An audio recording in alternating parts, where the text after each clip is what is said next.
안녕하세요, 로지입니다. 음수님의 사연입니다. 안녕하세요. 저는 그냥 아주 평범했던 여자입니다.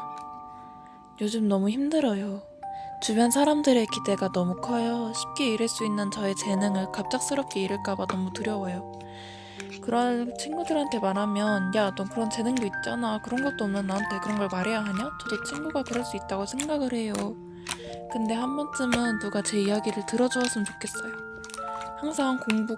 내가 뭐만 못해도 말하지 않아도 알 수 있어요.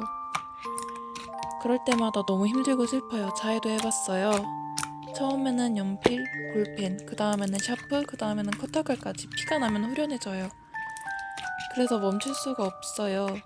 너무너무 죽고 싶어요. 처음에는 누군가 나를 위해 슬퍼해줬으면 좋겠다라는 생각을 해요. 하지만 저는 이제 너무 죽고 싶어요. 근데 저희 버팀목이었던 너무 친한 친구와 헤어지고 싶진 않고 제가 좋아하는 것 때문에 어떻게 해야 할지 모르겠어요. 저 어떻게 해야 할까요? 그냥 끝낼까요? 도와주세요. 익명님 사연 잘 들었습니다. 익명님이 너무 힘들고 지치신다는 거 제 마음속 끝까지 전해졌습니다. 그치만 여러가지 답변 못 해드릴 것 같아요. 정말 너무너무 죄송해요.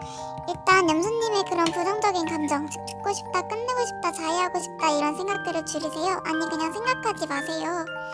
그리고 어른들에게 기대가 너무 크고 공부에 대한 압박감 때문에 힘드신 거면 선생님께 상담받아 보시거나 부모님께 말하세요. 선생님, 저 너무 힘들고 지쳐서 이제 그냥 죽고 싶다고. 부모님, 저에게 너무 기대하지 마세요. 저도 이런 재능 언제 잃을지 모르고 힘든데 조금 쉬게 해주세요. 이렇게 진심을 담아 따지듯이 말해보세요. 이렇게 했는데도 변함이 없다면 자신이 힘든 것들을 짓누르고 눈물로 다 없애버린다거나 또는 연수님의 버팀목인 친구에게 울면서 털어놓으시던가 또는 언제든지 이야기를 들어줄 수 있는 상담사분이나 저 또는 다른 분들에게 털어놓아요. 훨씬 마음이 가벼워지겠죠? 저는 연수님에게 사는 것을 추천드릴게요. 아니 제발 살아주세요. 제가 응원할 테니까요. 연수님 다시 평범한 여자로 돌아가시길 바래요.